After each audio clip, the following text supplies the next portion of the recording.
느헤미야서 5장을 보겠습니다. 말씀을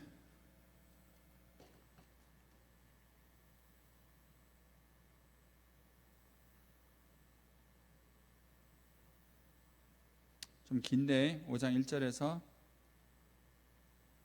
19절까지 말씀을 한번 보겠습니다. 지난주에 그랬던 것처럼 내가 읽겠습니다. 5장 1절에서 19절.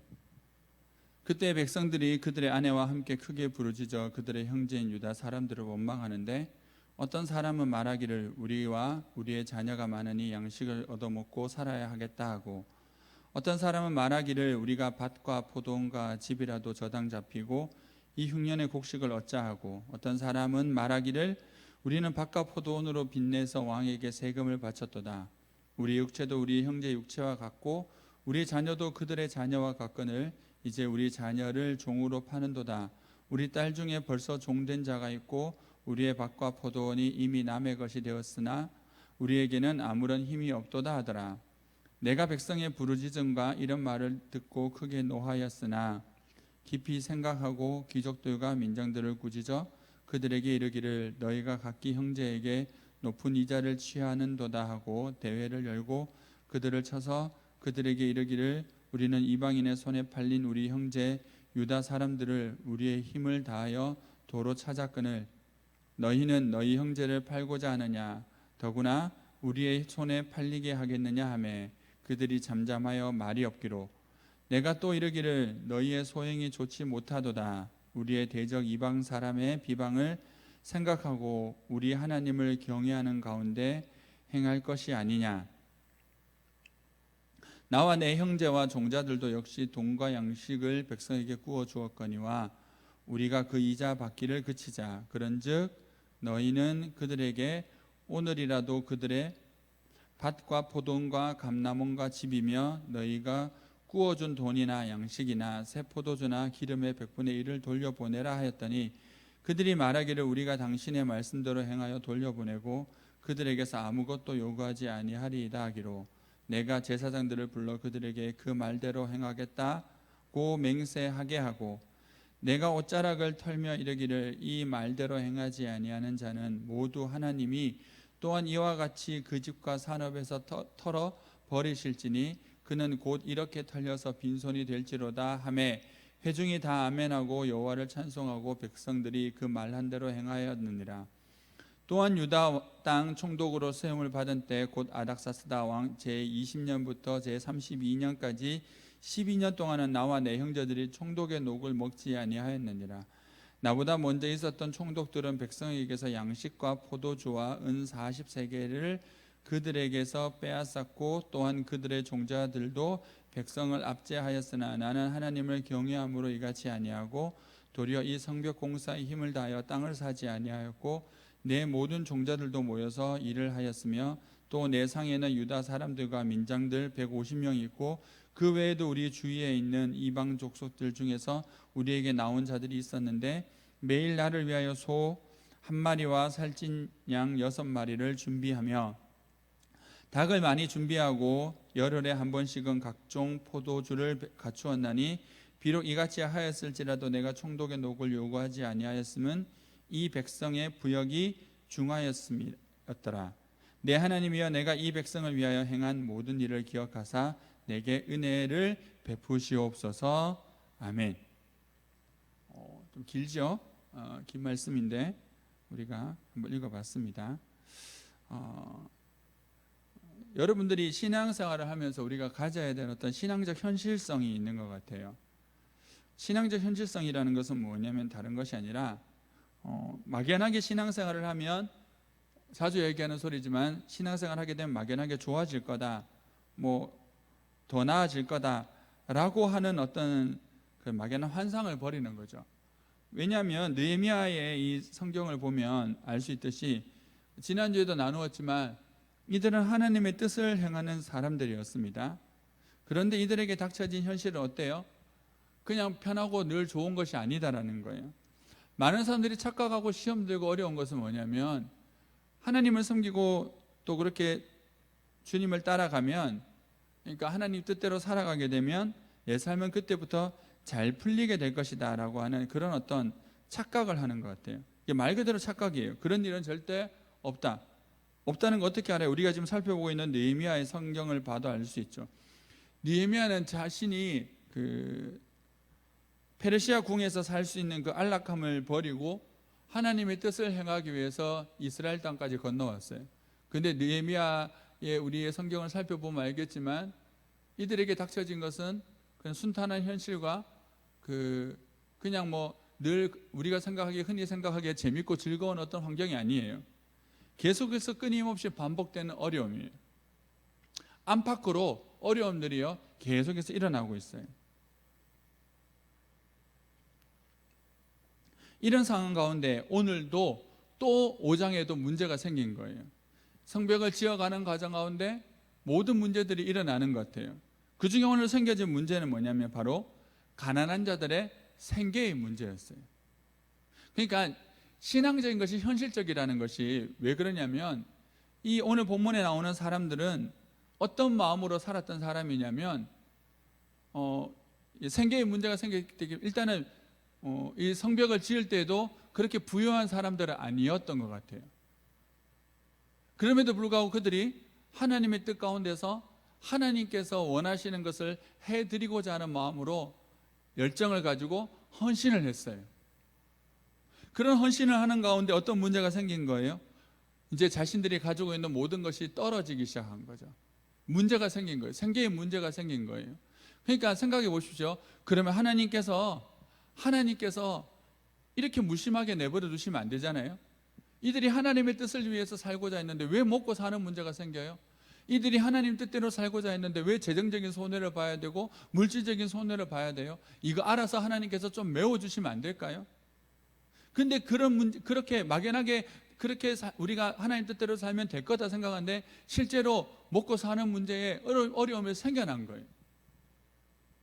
이들이 지금 어려운 이유는 단 한 가지, 신앙 때문이에요. 하지만 모든 사람이 어려웠던 것은 아니다라는 것이 오늘 본문에 보면 알 수 있어요. 누군가는 신앙의 문제 때문에 어려워지는데 누군가는 신앙의 문제로 그렇게 헌신하고 신앙의 문제로 주님에서 살아도 문제가 생기지 않는 사람들이 있었어요. 그것들이 누구예요? 귀족과 관리들이에요. 자, 똑같은 일을 하고 있는데 한쪽은 힘들어하고 있고 한쪽은 그러니까 한쪽은 전혀 힘들어하고 있지 않는 이 상황 때문에 갈등이 일어나게 된 거예요. 가난한 사람들은 생계의 문제가 터졌을 뿐만 아니라 빚을 지게 되었고 심지어는 자신의 자녀들을 종으로 담보를 잡혀야 되는 그런 상황이 벌어졌어요. 이런 문제가 생긴 것을 느헤미야가 알게 됩니다. 이 사실을 느헤미야가 듣고 나서 느헤미야의 반응은 어떻게 되어 있냐면 노함이었어요. 노함, 화를 냈다라는 거죠. 그냥 인간적인 화를 냈다라는 것이 아닌 것이 이제 그 뒤에부터 느헤미야가 해결해 나가는 것을 보면 알 수 있어요. 인간적인 어떤 마음으로 어떻게 이럴 수 있어라고 하는 그런 분노가 아니에요. 느헤미야는요, 그 다음에 보면 노했다고 나와 있고 그 다음에 뭐가 나와 있어요? 깊이 생각했다가 나와 있죠. 성경에 보면 그렇게 돼 있죠.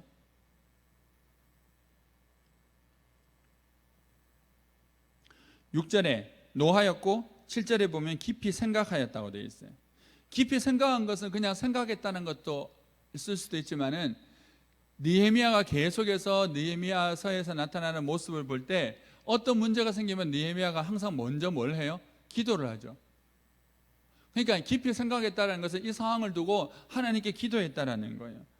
그러니까 항상 원리적으로는 똑같아요. 패턴적으로는 어떤 문제와 상황이 생기면 뭘 하는 거예요? 기도하는 거예요. 내가 생각하지 말고 기도부터 하는 것이 중요한 거예요. 기도하지 않으면 문제가 해결되지 않아요. 우리의 문제는 기도하지 않고 문제를 해결하려고 하는 게 문제인 거죠. 그러니까 느헤미야는 문제를 해결하기 전에 그 문제의 당사자들을 만나기 전에 뭘 먼저 했어요? 하나님께 깊이 기도하고 잠잠한 시간을 가졌다라는 거예요. 그리고 사람들을 만나기 시작했어요.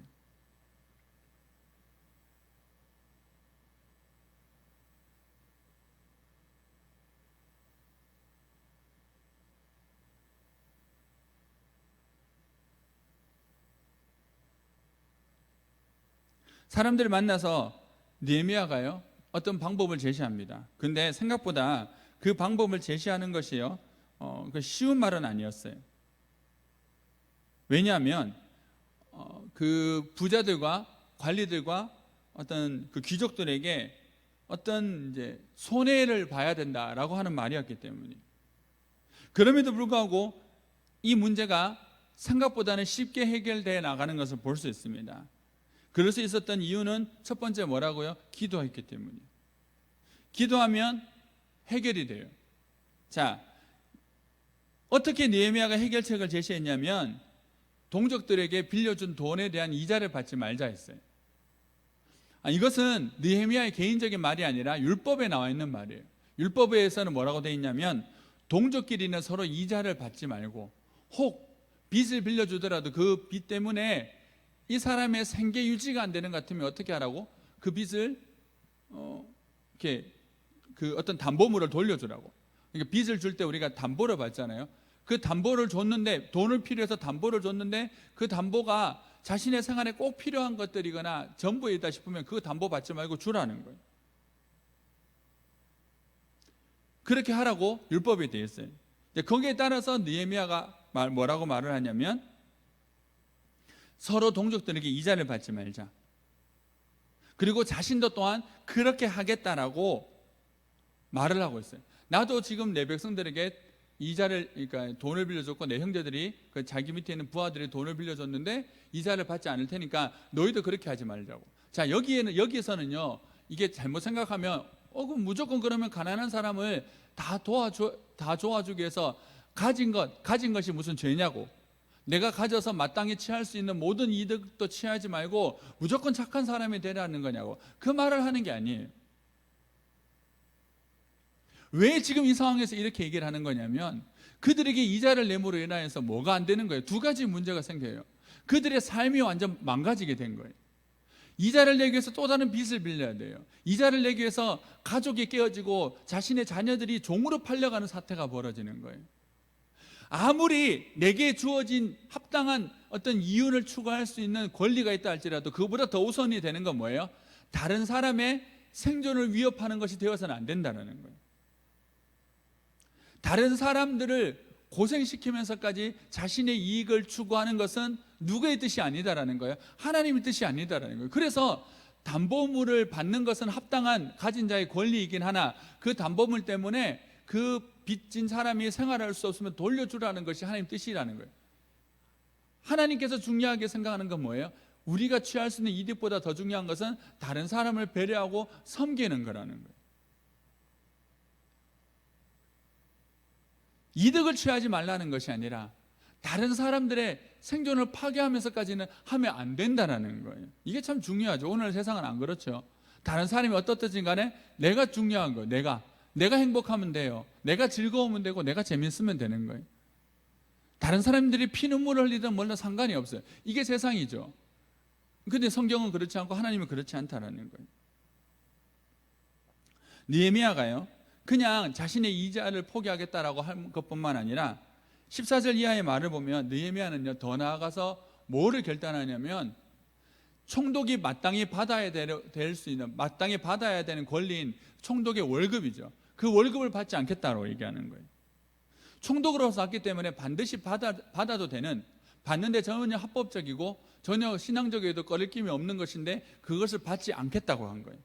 얼마 동안 받지 않았냐면 12년 동안, 총독 생활하는 12년 동안 느헤미야는 단 한 번도 월급을 받지 않았다고 하는 거예요. 뿐만 아니라 마땅히 거둬야 하는, 거둘 수 있었고 전에까지 거두어왔던 그 세금조차도 느헤미야는 거두지 않겠다고 합니다. 그 세금이란 것이 생각보다 액수가 크거든요. 40세겔이라고 하는데 그 40세겔이라고 1세겔이 평균 노동자들이 3일을 일해서 받을 수 있는 돈이에요. 그러니까 3일을 일해서 한 세겔을 받으니까 곱하기 40을 하면 얼마예요? 120일 3, 4 그러니까 4개월치 월급을 그 전에 총독들은 다 받아간 거예요. 그럼 백성들은 어떻게 될까요? 심히 어렵고 힘들겠죠.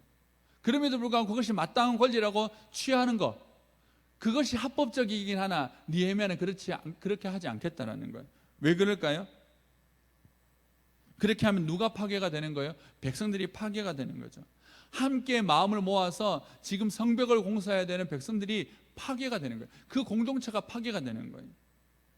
단지 이익을 취하지 말라라고 하는 것이 아니라 더 심각한 문제는 공동체가 파괴가 되는 거예요. 서로가 함께 하나가 되어서 살아가야 될 공동체가 무너지기 때문에 하지 말자고 얘기하는 거예요.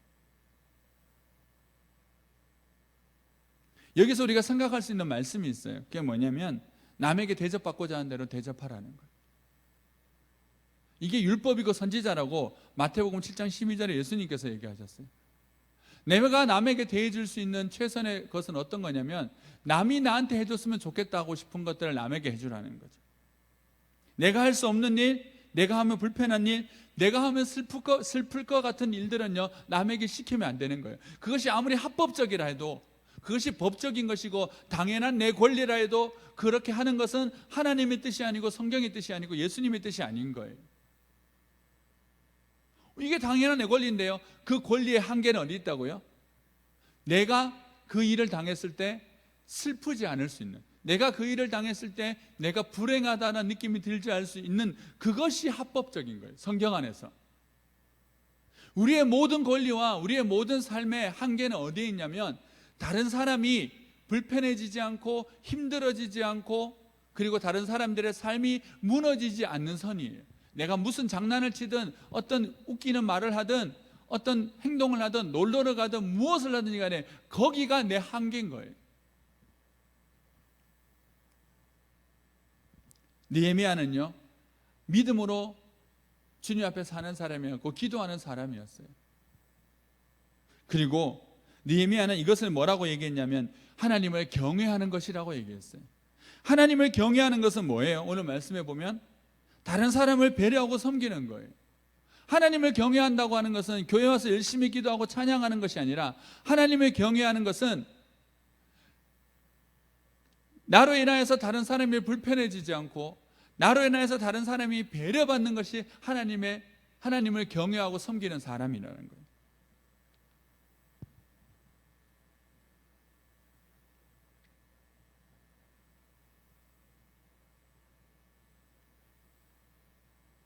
중요한 것은 내 권리가 아니에요. 내 권리를 통하여서 다른 사람이 어떻게 살 수 있느냐가 중요한 거죠. 여기서 우리가 이 말씀을 통해서 진짜 고민해 봐야 될 것이 한 가지 있습니다. 그렇다면요, 느헤미야는 왜 이렇게 사냐는 거예요. 느헤미야가 너무 돈이 많기 때문에, 느헤미야는 돈을 포기해도 될 만큼의 어떤 넉넉한 재력을 가진 사람이기 때문에 그럴까요? 아무리 그래도 12년 동안 총독의 녹을 받지 않고 월급을 받지 않고 자신들이 데려온 모든 부하들을 다 먹이고, 우리가 읽었던 성경에 보면 나오잖아요. 그들을 자신들이 데리고 있는 부하들에게 어떤 음식을 제공하고 어떻게 했는지가 다 나와요. 그게 어마어마한 돈이란 말이에요. 생각보다 12년 동안 그것을 했다라는 거예요. 그러면 어떻게 될까요? 자신의 재산이 계속해서 축나는 거지요. 느헤미야가 다른 사람들을 배려해야, 그러니까 귀족들과 관리들에게 다른 사람들을, 그 가난한 사람들을 배려해야 된다고 말하고 자신의 권리를 포기할 수 있었던 것은 느헤미야가 부자였기 때문이 아니에요. 느헤미야가 돈이 많기 때문에 그런 것을 해도 된다, 마땅히 해도 된다. 많은 사람들이 그렇게 생각하는데, 부자이기 때문에 다 도와줘도 된다 생각하지만은 생각보다요 부자들이 오히려 더 인색하지요. 그리고 돈이 많아지면 많아질수록 씀씀이가 커지기 때문에 생각만큼 여유가 없을 수도 있어요. 어떤 그런 마음 때문에 느헤미야가 남을 섬겨야 된다고 한 것이 아니에요. 느헤미야가 그럴 수밖에 없었던 핵심이 바로 19절에 있습니다. 내 하나님이여, 내가 이 백성을 위하여 행한 모든 일을 기억하사 내게 은혜를 베푸시옵소서. 느헤미야가 바라본 것이 있어요. 느헤미야에 있어서 가장 중요하다고 생각한 것이 있어요. 그것은 뭐냐면요, 하나님의 은혜인 거예요. 느헤미야가 잡고 싶었던 것은 돈이 아니에요. 하나님의 은혜를 붙잡고 싶었어요. 하나님이 자신을 기억해 주는 삶을 살고 싶었어요. 당장 내 재산에 손해가 되고 내게 있어서 부족한 것이 나타난다 할지라도 그것이 하나님께서 원하시는 삶을 살아드림으로 말미암아 하나님의 은혜가 내 삶에 임하는 그 삶을 살고자 했던 거예요. 그래서 느헤미야에게는요, 뭐가 있었어요? 여유란 것이 있었어요. 어떤 사람들을 어떤 상황과 환경에서도요, 느헤미야는 여유를 가지고 사람들을 대하고 문제를 해결할 수 있었고 자신의 것들을 포기할 만한 여유가 있었던 거예요. 다른 사람들은 생각하지 못했던 것들을 생각할 수 있었던 여유가 있었던 이유는 느헤미야가 바라본 것이 자신이 가지고 있는 재산이나 돈이 아니고 하나님이었기 때문이에요.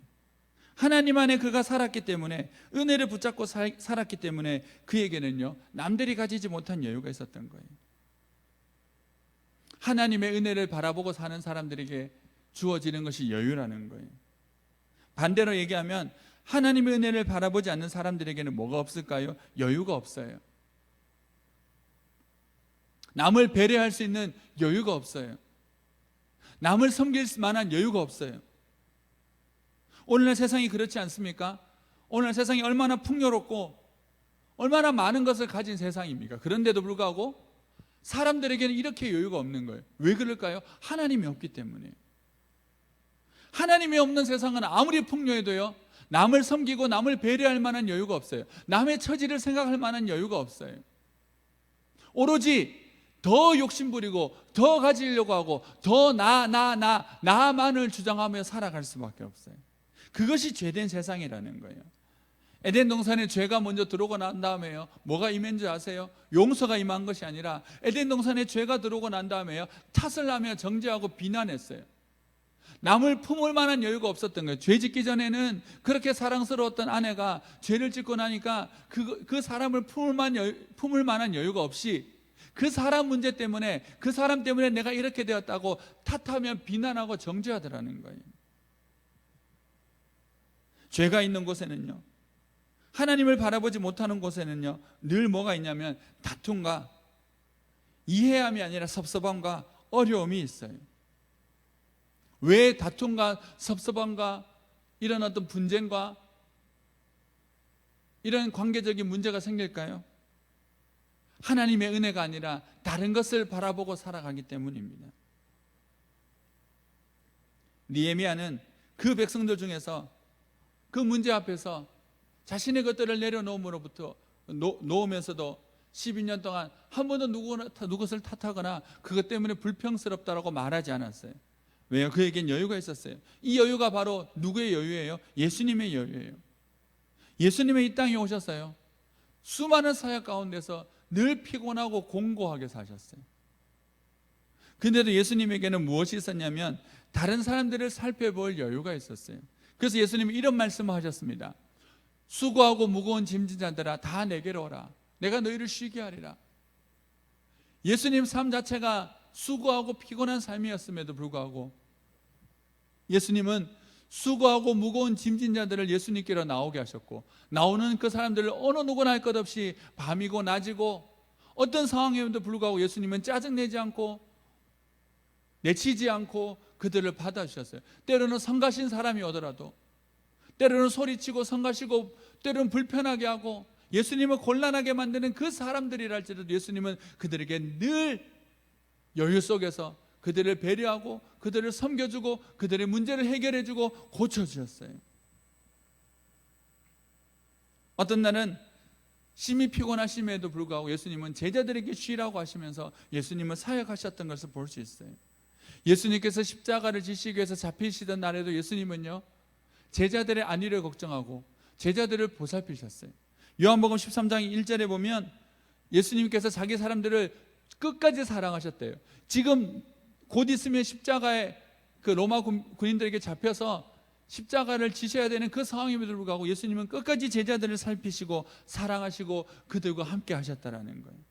뿐만 아니라 십자가에서 죽어가시면서도 불구하고 예수님은 한편의 강도에게 구원의 은혜를 선포하시고 그가 구원받을 수 있도록 은혜 베풀어 주셨어요. 어떻게 예수님은 이러실 수 있었을까요? 예수님은 어떻게 자신의 문제가 그렇게 큼에도 불구하고 다른 사람을 돌볼 수 있는, 다른 사람을 그렇게 섬기고 다른 사람을 쉬게 해줄 수 있는, 구원시킬 수 있는 여유가 있었을까요? 거기에 핵심이 뭐가 있어요? 그 핵심을 잘 보일 수 있는 한 사건이 나오는데 그게 바로 겟세마네 기도입니다. 십자가라는 그 어마어마한 부담 앞에서, 십자가라는 것은 하나님께 버림받는다라고 하는 저주임에도 불구하고 예수님은 우리처럼 인간이 아니라 하나님이시기 때문에 전지 모든 것을 아신단 말이에요. 그래서 십자가의 고통이 어떠하게 될지, 그리고 그 고통 속에서 어떤 수치와 모욕을 당하게 될지, 어떤 결과가 나타날지 다 안단 말이에요. 그러니까 고통이 훨씬 더 가중되죠. 우리는 당해보지도 않는 고통 속에서도 그렇게 걱정하고 염려해가 마음이 상하는데, 근데 예수님은요, 그 십자가라는 고통 앞에서요 어떻게 합니까? 기도하시죠. 기도하심으로 하나님을 바라보시죠. 하나님, 할 수만 있거든 이 잔을 내게서 물려주시기를 원하지만, 그렇지만 아버지의 뜻대로 되기를 원한다라고. 그렇게 주님은 기도하세요. 왜 그렇게 주님은 십자가를 지시려고 기도하셨어요? 예수님 자신이 죽어야 하지만 그 죽음을 통해서 이 땅을 살아가는 저와 여러분들이, 우리 인간들이 구원을 얻을 수 있게 되기 때문이죠. 예수님의 생명이 죽어지면 이 땅에 있는 모든 죄인들이 구원을 얻을 수 있는 길이 열리기 때문이죠. 예수님은 자신의 생명을 통하여서 우리들에게 생명을 주고자 하셨던 거예요. 이 겟세마네 기도를 통과하신 예수님은요, 제자들에게도, 그리고 심지어 자기 신을 잡으러 온 사람에게도, 자식이를 잡으러 온 사람의 귀가 잘렸을 때도 주님은 그를 고쳐주시고 그에게 따뜻함을 보여주셨습니다.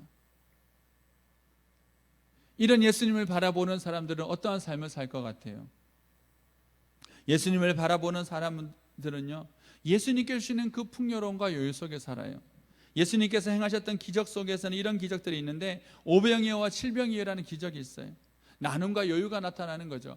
먹을 것이 없음에도 불구하고 예수님 때문에 그 풍요로운 어떤 식사를 할 수 있는, 예수님과 함께하는 사람들은 다 이렇게 살았던 거예요. 제자들은 폭풍이란 속에서도 기뻐했고, 베드로는 예수님 때문에 옥에 갇혔음에도 불구하고 깊은 잠을 잘 수 있는 여유가 있었어요. 사도 바울은 옥에 갇혔어도 다른 사람들을 돌보기 위해서 편지를 쓰고 성경을 쓰고 역시 기쁨을 말하면서 그들을 케어했던 것을 볼 수 있어요.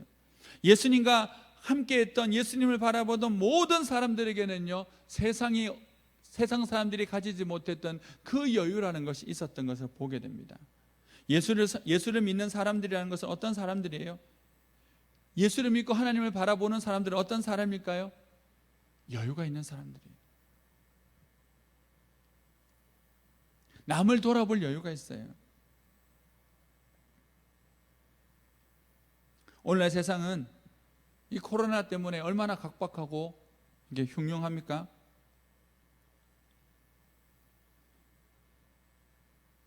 그러니까 코로나 걸린 사람들은 보면 어떻게 보면 환자들이잖아요.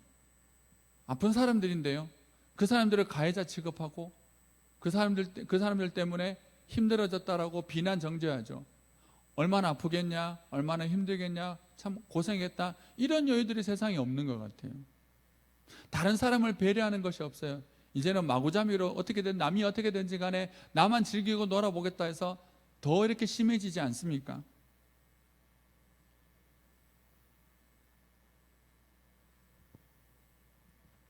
하지만 예수를 믿는 사람들에게는요, 이 모든 세상이 그렇게 돼도 뭐를 가질 수 있어요? 여유가 있어요.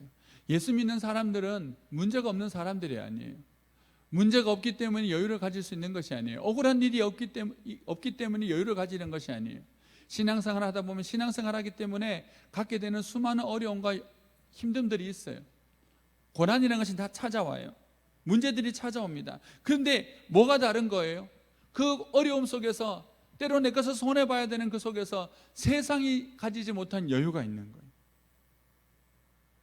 세상이 가지지 못한 포용성과 세상이 가지지 못한 배려가 있는 거예요. 그것이 이 각박한 세상 속에서 살아가는 사람들에게 놀래킬 수 있는, 와, 정말 예수 믿는 사람들이 다르구나라고 할 수 있는 그런 것들의 모습인 것 같아요.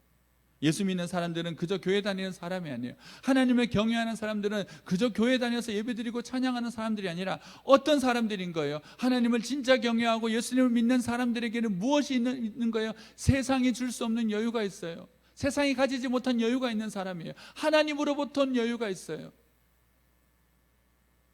그래서 그 문제 속에서도 예민해지지 않고 까칠해지지 않고 비난하지 않고 정죄하지 않고 다투지 않고 품어가며 포용해 나가며 용서해 나가며 나누어갈 수 있는 그 여유가 있는 거예요. 이 여유가 있는 사람들이 이 세상에, 지금 이 세상에 정말 필요한 거예요. 교회가 정말 이렇게 될 때 진짜 교회라고 인정받는 거죠. 세상이 뭘 보고 놀라겠어요? 모든 사람들이 놀라는 것 보고 지도 놀라고 같이 걱정하고 염려하고 하는 것 보면서 먼 세상 사람들이 보고 예수 믿는 사람들이 대단하다고 얘기하겠어요? 그렇게 말할 수가 없어요. 세상 사람들이 겁내하고 두려워하고 예민해지는 걸 다 그렇게 한다면 그게 뭔 예수 믿는 사람이겠어요? 하지만 진짜 예수 믿는 사람들은요, 우리가 작년 초반본가요? 중국 우한에서 코로나 때문에요, 중국 우한이 봉쇄되었을 때 놀래켰던, 그 세상을 놀래켰던 영상이 있죠. 그 영상이 어떤 영상이에요? 우한시에 있던 예수 믿는 사람들이, 그 당시 우한은 거의 완전 도시가 완전 마비가 되고 모든 사람들이 어떤 두려움과 공포에 사로잡혔어요. 물자 공급도 제대로 안 되고. 근데 그 기독교인들이 나와서요, 그 생명과 같은 마스크를 나눠줬어요. 치료할 수도 없고 사람들이 막 죽어나가는 그 상황 가운데서도 우리는 예수 믿는 사람입니다 해서 자신의 생명과 같은 마스크를 나눠주면서 그렇게 예수님의 사랑을 전했단 말이에요. 그들은 생명이 없어요? 그들은 아픈 줄 모르고 그들은 병이 안 걸릴까요?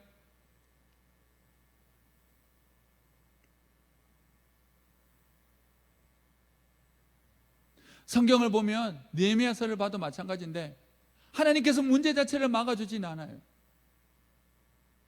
문제가 생길 수 있는 상황을 완벽하게 막아주진 않아요. 하지만 그 상황 속에서 그 문제로 인하여서 우리의 삶이 멈추지 않도록 하나님께서 그 상황 속에서도 가질 수 있는 여유를, 그 은혜를 주세요. 그 여유라는 은혜를 주시는 거예요. 서로 나눌 수 있는 은혜, 서로의 자신의 것을 가지고 남을 배려할 수 있는 은혜를 주시는 거예요. 그래서 느헤미야 공동체가 정말 심각한 상황에 접했지만 하나님께 주신 그 여유와 은혜 때문에요, 그 문제를 극복해 나가더라는 거예요. 그게 예수 믿고 하나님을 섬기는 사람이고, 그것이 하나님을 경외한다라는 그 뜻이에요. 하나님을 경외하는 사람들, 하나님을 섬기는 사람들은 어떤 사람들이에요?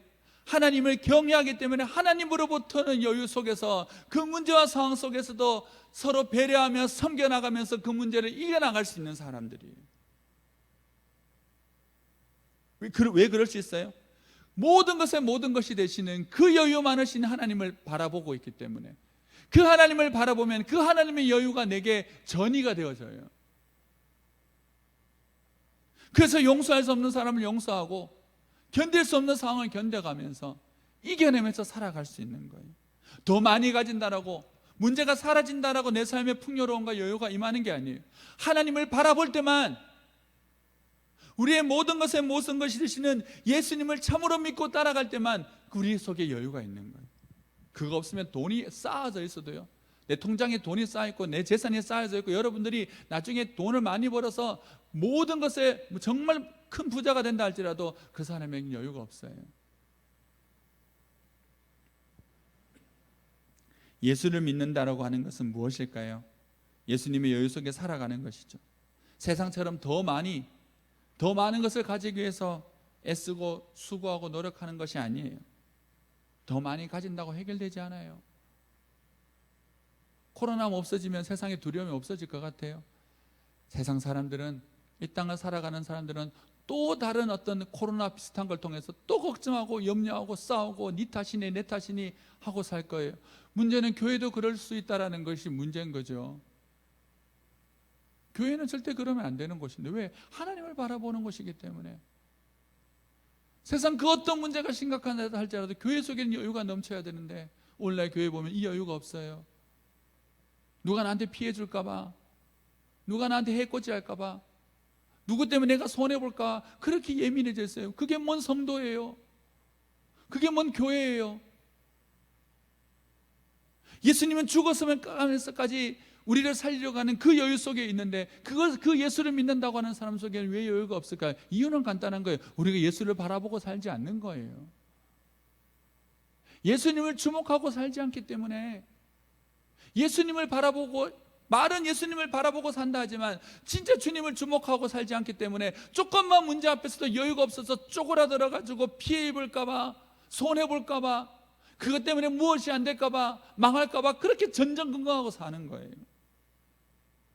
예수님이 없으면요 안 돼요. 더 많이 가진다고 중요한 것이에요. 더 많이 저축하고 더 많이 돈을 벌고 더 많이 배우고 더 많이 내가 소유하고 있는 것이 내 삶의 여유를 가져다 주는 것이 아니다는 것을 기억해야 됩니다.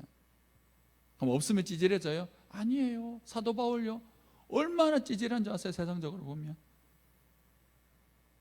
그렇다고 무조건 나눠줘야 된다, 그 얘기하는 것도 아니에요.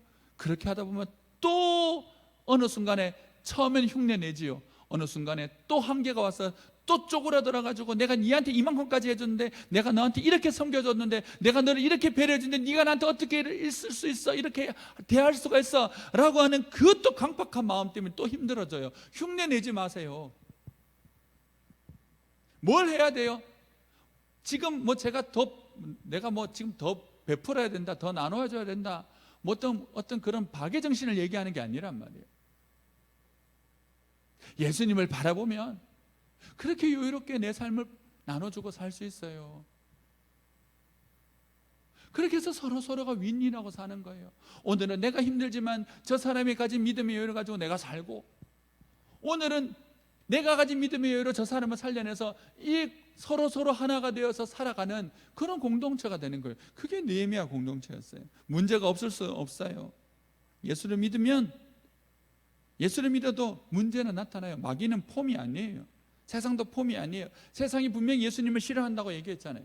그래서 너희들 싫어할 거라 얘기했잖아요. 태클 걸려요. 힘들어져요. 하지만 예수님이 있으면, 예수님께 주시는 그 여유 속에서 예수님 바라보면, 그렇게 힘들어도 여유 속에서 너는 이 삶인데 어떻게 그렇게 살 수 있냐, 세상에 놀래 자빠질 만한 여유와 그 여유 속에 나오는 배려와 섬김 속에서 살아갈 수 있는 놀라운 삶이 나타나는 거예요. 하지만 예수님이 없으면, 하나님이 없으면 온갖 것에 시기와 질투와 좌절과 분노와 탓을 하면서 살아가는 불행한 인생이 된다는 거예요. 느헤미야는요, 하나님 내가 어떻게 했는지 하나님 봐주세요 라고 은혜를 구하지요. 왜 그럴까요? 은혜는 항상 상황과 비례하거든요. 내가 많은 것을 하나님 앞에 포기할 수밖에 없는 사람은 하나님 왜 나한테 이러냐고, 왜 나한테 그러시냐고 하는 상황이 아니라 어떤 상황이에요? 하나님의 은혜가 그만큼 임한다라는 사인이고 전조현상이에요. 그렇기 때문에 진짜 하나님을 믿는 사람들은요, 하나님께서 자신의 삶에 때로는 좀 무리한 요구를 하시는 것 같고, 때로는 그렇게 하시는 것 같아도 불평불만하지 않아요. 왜? 그 뒤에 찾아올 은혜가 더 큰지를 알기 때문에.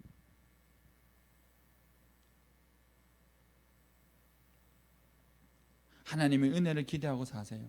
내가 생각하기에, 내 똑똑하기에 세상에 말하는 그 방식대로 더 소유하고 더 가져서 어떤 여유를 가져오겠다는 착각에서 빨리 깨어나십시오. 우리의 삶에는 이런 신앙적 여유가 있습니까? 조금만 해도 화나고 짜증나고 좌절, 낭망되고 불안하고 두려워지지 않습니까? 그건 상황과 환경 때문이 아니에요. 뭐 때문이에요? 예수를 바라보지 못하기 때문에. 때로는요, 오늘 다 격리 해제됐는데, 격리 해제하면 내가 왜 격리돼야 되냐? 또 다르게 생각하면요, 하나님께서 이렇게 해서 좀 더 이렇게 차분하게 좀 쉬고 이렇게 하라시는가 보다. 자꾸 어떤 생각이든 주님 바라보는 생각이 있으면 자꾸 여유를 가지고 생각하게 돼요. 우리 속에 신앙적 여유가 있는지 없는지를 살펴봐야 돼요. 그것이 우리가 예수를 바라보고 있고 예수님과 함께 살고 있는지 아닌지의 증거예요. 조금만 해도 화가 나고 짜증난다면 여러분들이 먼저 하셔야 될 것이 있어요. 모든 것을 멈추고 주님 앞에 머물러야 돼요. 하나님, 내가 주님의 은혜가 필요하다고 주님 앞에 머물러야 돼요. 무엇인가를 하려고 하는 스톱하세요. 신앙은 여유라 그랬어요. 믿음의 여유를 가지는 거예요. 내 것을 내려놓을 수 있는 여유도 있어야 되고, 내 것을 남에게 나눠줘도 기뻐할 수 있는 여유, 다 여유인데 그렇게 해도 내 마음속에 쪼그라들지 않는 여유인데, 이 여유는 누구로부터 온다고? 예수님을 바라보는 것부터 온다고. 그게 믿음이고 신앙이라고요. 그런 여유가 가득 찬 곳이 교회라고요. 근데 그것이 사라진다는 것은 결국 어떤 의미예요? 주님을 바라보고 있지 못하라는 의미예요. 그때는 무엇을 해야 돼요? 더 열심히 무엇을 하는 것이 아니라 모든 것을 내려놓고 주님 앞에 잠잠히 머물러야 돼요. 잠잠히 주님 앞에 나가서 주님 바라보는 시간을 가져야 돼요. 그런 시간이 뭐예요? 기도예요. 기도. 느헤미야가 무엇부터 한 거예요? 느헤미야가 기도하지 않고 이놈 새끼들 여기 봐봐 임마, 너가 지금 이러면 내가 같이 이렇게 잔소리한 것이 아니라 뭐예요? 하나님께 기도함으로, 하나님을 먼저 바라봄으로, 이 문제가 있음에도 불구하고 자신의 총독으로서 해결할 수 있음에도 불구하고 느헤미야는 하나님의 은혜를 먼저 바라보기 시작했어요. 그렇게 먼저 기도하기 시작했어요. 그 다음에 그 사람들을 향하여서 이렇게 하면 안 된다라고. 듣는 사람들이 알거든요. 저 사람이 나를 향해서 진짜 분노를 가지고 얘기하는 건지, 아니면 정말 잘 되라고 얘기하는 건지, 마음속에 있는 생각들이 나타난다고.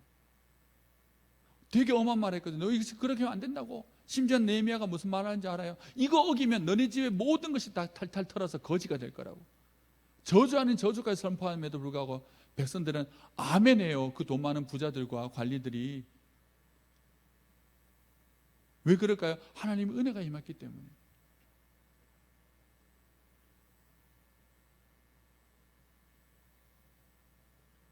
기도하지 않으면요, 우리가 이 신앙적 여유를 절대적 가질 수 없어요. 말씀 읽는 것도 중요해요. 근데 그것보다 먼저 기도해야 돼요. 말씀을 읽어서는 여유가 잘 안 생기는 것 같아요. 근데 기도해야 여유가 생겨요. 너무 바빠서, 너무 다른 게 할 게 많아서 기도할 수 없다라면 곧 여러분들의 여유는 사라지기 시작하고, 예민해진 것 같이랑 그냥 본능적으로 버티긴 하겠지만 얼마 못 버틸 거예요. 금방 무너지기 시작할 거예요. 저만 봐도 그래요. 기도 안 하면 진짜 표시가 나요. 기도해야 돼요. 언제 어디서든지 내 마음속에 짜증과, 그러니까 짜증과 뭐 어떤 분노와 다툼과 뭐 어떤 시기, 모든 부정적인 감정은 결국 여유가 없는 증거니까, 신앙적 여유가 다 바닥났다는 증거니까, 그때는 뭐 해야 돼요? 잠시라도 주님을 찾아야 돼요. 주님을 바라보는 시간을 가져야 돼요. 그게 기도예요. 기도. 문제를 묵상하지 마세요. 해결 안 돼요. 나를 묵상하지도 마세요. 해결 안 돼요. 자꾸 사람 보면 짜증나요. 우리가 아주 오래된 찬양인데 몇 주 전에도 불렀죠. 사람을 보며 세상을 볼 땐 만족함이 없었네. 사람을 보고 세상 봐봐요. 더 좋을 것 같지 만족함이 없어요. 뭐 드라마 다 떼고 영화 다 보고 할 거 다 하고 재밌는 거 놀러 다니면 더 여유가 생길 것 같은데, 아니요. 그 뒤에 찾아오는 공허함 맛본 적이 없어요? 당장은 재밌는 것 같은데 하지 말라는 게 아니라 먼저 해야 될 것이 있다는 거지. 그건 다 때려치우고 뭐 그렇게 하라는 게 아니고, 주님 바라보지 못하면 무엇을 해도 내 마음속에는 공허함이 있어서 해결이 안 된다고. 만족이 안 된다고요. 만족이 되어야지 여유가 나타나는데. 기도하세요. 제가 이렇게 적어놨어요. 나를 묵상하지 말라, 예수를 묵상해라. 나와 의논하지 말라, 예수님께 의논해라. 나와 의논하지 마세요. 뭐 안 돌아가는 머리, 이때까지 살아와서 별 볼 일 없었던 자기하고 뭔 그렇게 의논을 해야 된대. 예수님께 의논하면 되지. 예수님께 기도하면 되지. 그러면 나 같은 사람이라도 예수님의 여유 속에 살아갈 수 있게 되는데, 우리가 우리 여유 속에서 살아가는 줄 아세요? 예수님의 여유 속에 살아가는 거예요. 그게 예수쟁이에요.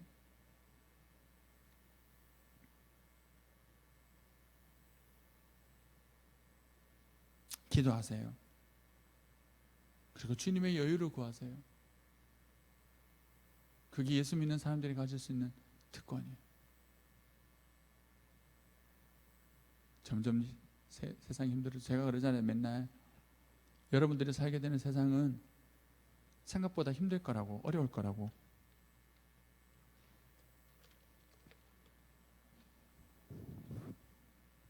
그럼에도 괜찮다고요. 누굴만 바라볼 수 있으면, 예수님만 바라볼 수 있으면. 기도하는 거 중요하고, 그 다음 정말 중요한 것이 이렇게 예배드리는 거예요. 예배드리고 말씀 듣고 찬양하고 나가는 거. 예배만큼 하나님을 바라볼 수 있는 중요한 시간이 없어요. 참에 우리 불렀던 찬양 좀 썰렁하게 부르긴 했지만 기타 하나 치고 목도 오늘 좀 안 좋은 상태라서 목이 자꾸 잠기기도 하고. 근데도 이 찬양을 골랐던 이유가 뭐냐면 이거예요. 우리 모두 예배하되, 잘 보이지도 않네. 마지막 가사가 마르지 않는 샘물로 우리를 채우시리라. 늘 우리는 메말라 있는데도 불구하고 주님께 나가면 다시 공급받고 다시 공급받아서 그 주님의 여유로. 왜? 그 주님은 마르지 않는 여유를, 마르지 않는 샘물과 같은 여유를 가지고 계신 분이니까. 그게 예배 드리는 거예요. 찬양하는 거고 주님 바라보는 거예요. 비록 이 자리에 오지 못하더라도 우리가 있는 곳에서 예배 드리고 자꾸 주님 바라봐야 돼요. 우리 여유가 저기 있어. 제가 나중에 여러분들 유튜브 들어가 보면 이 찬양 이제 보면 댓글 읽을 건데 댓글 중에 하나가 너무 감동이 돼가지고 완전 머리에 각인된 게 있어요. 이 찬양을 듣고 나온 어떤 누군지 자매인지 형제인지 모르겠지만 댓글에 이렇게 달아놨더라고요. 이 찬양을 들으니까 이런 마음인 것 같아요. 자, 여기 우리 하나님이 있어. 가보자. 빨리 일어나 가보자. 저기 우리 하나님이야. 일어나 가보자. 저기 우리 하나님이 계셔. 우리를 채워주신대. 이런 식의 댓글인데 그게 너무 맞는 것 같아요. 우리가 너무 쓸데없는 걱정을 많이 해요. 쓸데없는 염려를 너무 많이 해요. 뭐 안 하는 거예요? 하나님께 나아가지 않고 지 자리에 앉아서 쓸데없이 걱정하고 염려하고 그렇게 살아요. 그러니까 우리 안 그래도 나쁜 머리, 안 그래도 부족한 우리들이 그렇게 공고해지는 거예요. 기도하세요. 저 위에 앉아있는 형제한테도 맨날 기도하라 하는데도 잘 안 들어. 맞지? 자기가 안 된다 그래요. 말 안 된다 그래요. 기도해야 된다니까요. 기도하고 예배 드리세요. 또 다음 주부터 오게 되면 또 함께 열심히 예배 드리는 거예요. 아무쪼록 이 말씀 잘 기억해서 우리의 삶을 한번 돌아보십시오. 우리의 마음속에는 하나님께 주시는 여유가 있어요. 저는 예배 드리는 게 좋은 게 그런 것 같아요. 참 이렇게 부족하고 모자라고 때로는 삶이 잘 안 돼서 이렇게 쪼그라드는 마음인데도 불구하고 예배 드리고 찬양하고 말씀 전하면요 다시 하나님의 여유가 밀려 들어와요. 그러면 사는 거예요. 그거 하나 가지고 지금까지 산 거예요. 여러분들에게도 이 은혜가 있었으면 좋겠어요. 우리 삶을 다시 돌아보면서 우리 속에 주님의 여유가 있는지 없는지 살펴보고 다시 주님 앞에 나아가서 예배하고 찬양함으로 주님의 여유를 누리고 살아가는 우리들이 되기를 소원합니다. 기도합니다. 주님, 우리 속에 주님으로 채워지기를 소원합니다. 우리가 주님만을 바라보기를 소원합니다.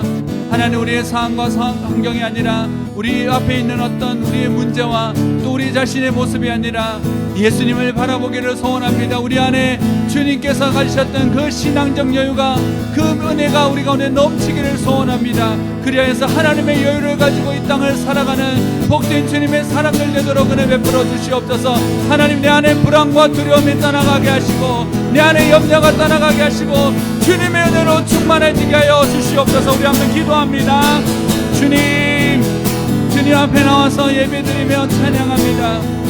우리의 마르지 않는 샘물 되시는 그 주님 앞에 나와서 주님 앞에 예배하며 주님 앞에 나아갑니다. 주여, 우리를 받아주시옵소서. 우리와 함께하여 주시옵소서. 하나님 아버지, 우리 안에 불안과 두려움이 있습니까? 하나님, 우리 안에 염려가 있습니까? 하나님, 주님 바라보게 하여 주시옵소서. 주님 바라보므로 하나님 아버지, 하나님의 일어서게 하여 주시옵소서. 회복되어지게 하여 주시옵소서. 하나님 아버지, 하나님, 나 자신을 위해서 사는 삶이 아니라 그 신앙적 여유를 가지고 믿음의 여유를 가지고 하나님, 우리가 가진 것들을 가지고 베풀어주며 섬겨주며 나눠주며 살아갈 수 있는 우리들의 삶이 될 수 있도록 은혜로 축복하여 주시옵소서.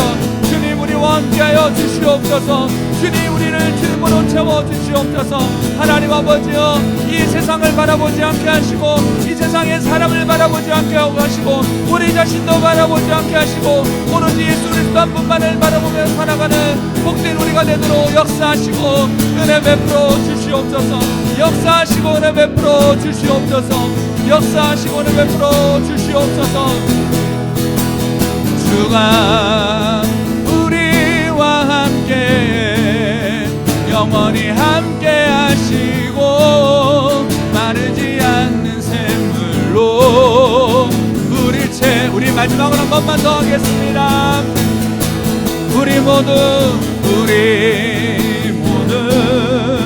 예배하는 자 되어 온전히 영과 진리로 주를 예배하자.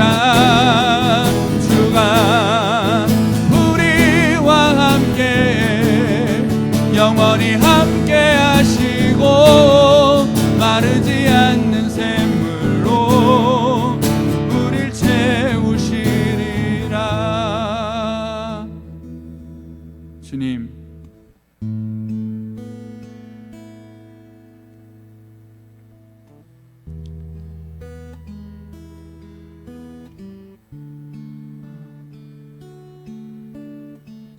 우리가 무엇을 많이 가지고 우리가 무엇이 되면 우리 속에 여유가 생기고 살아가는 것이 아니라 예수님을 바라볼 때 어떠한 상황과 환경 속에서도 그 믿음의 여유를 가지고 섬겨가며 베풀어주며 나누어주며 살아갈 수 있다고 말씀하셨습니다.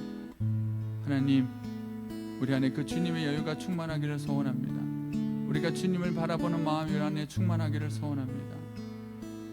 여전히 우리는 늘 모자라고 부족하고 우리의 마음은 좁을 때가 많지만 날마다 주님 바라보고 설 때에 주님의 여유가 우리 안에 넘침으로 말미암아 이 흉흉하고 어려운 세상 속에서도 참으로 예수 믿는 사람으로 살아가는 복된 우리가 되게 하시고 이 세상 속에서 그 믿음의 여유가 무엇인지를 보여주고 살아가는 예수 믿는 사람 되게 은혜 베풀어 주시옵소서.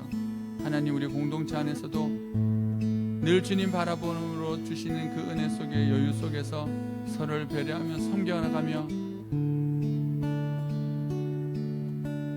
주님 앞에 함께 모이는 우리들 될 수 있도록 도와주시옵소서. 이번 한 주간 힘들고 어려운 시간을 보냈던 모든 지체들 가운데도 주께서 한없는 위로하신 거 은혜 주시고 날마다 주님 바라보는 은혜 속에서 믿음을 가지고 또 살아갈 수 있도록 한 주간의 삶도 지켜주시옵소서. 하나님, 늘 주님 바라보는 이 믿음의 시간들 놓치지 않도록 주께서 우리 가운데 함께 하시고 날마다 주님 바라보는 우리의 삶 되도록 우리를 붙잡아 주시옵소서. 그렇게 예수님 바라보며 이 험한 한 주 세상 속에서도 이 한 주간도 주님의 믿음이 주님께 주시는 그 여유와 은혜 속에서 복되게 살아갈 수 있기를 소원하옵고 감사드리며 예수님 이름으로 기도드립니다. 아멘. 지금 우리를 죄악 가운데서 구원하신 예수님의 은혜와 하나님 아버지의 한없는 사랑하심과 성령 하나님의 함께 하심의 은혜가 예수님을 믿고